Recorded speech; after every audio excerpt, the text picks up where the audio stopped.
ما د ټول عمر په منډو یو کوټه آباد نه کړه شیخ په تمه د جنت دی په یو څو وخته منځونو لوږه تنده که روژه وي بیا خو زه لوی جنتي یم زما هره ورځ روژه وي د الله د نعمتونو خو ما د بل غزل یو څو شعرونه ته وی چې حسن د رخساره راسسیږي بختور دی چې زلفو ته رسیږي او په جمال خبره ښه ده خو څه وکم چې د سپورو شونډو غم رانه تاویږي او د بل خوب لیدلو ځای ورپکې نشته حسرتونه دي په سترګو کې غړیږي بلبلانو له دې سیمې کډې وکړي دلته خلک د سندرو نه یریږي بلبلانو له دې سیمې کډې وکړي دلته خلک د سندرو نه یریږي نن د ښار قاضي یو بله فتوه ورکړه توتان مه خرئ رباب ترېنه جوړیږي یو غزل دی چې نن د ښار قاضي یو بله فتوه ورکړه توتان مه کرئ رباب ترېنه جوړیږي او غزل چې کلی وران دی خالد صاحب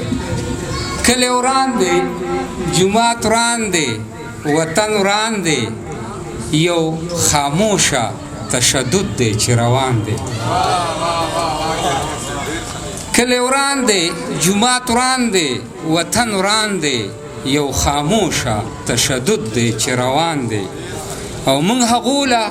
په دې خاوره امن غواړو موږ هغو له په دې خاوره امن غواړو چې قاتل ورته له خپله ځانه ګران دی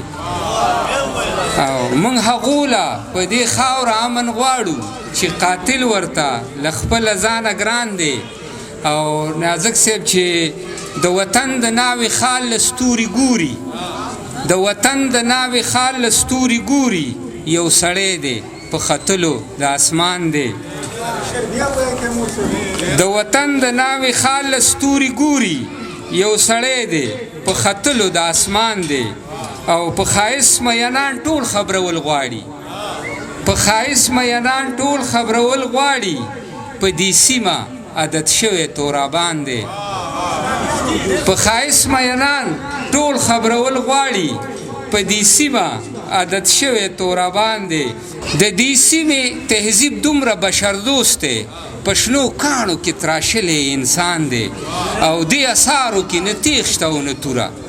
دې اثارو کې نه تیغ شته او نه توره پې تیر شوی د بودا د سوچ کاروان دی او خلک ګرم نه دي زه خپله لیونی یم اخري شعر دی چې خلک ګرم نه دي زه خپله لیونی یم د کڼو په ښار کې کړی مې اذان دی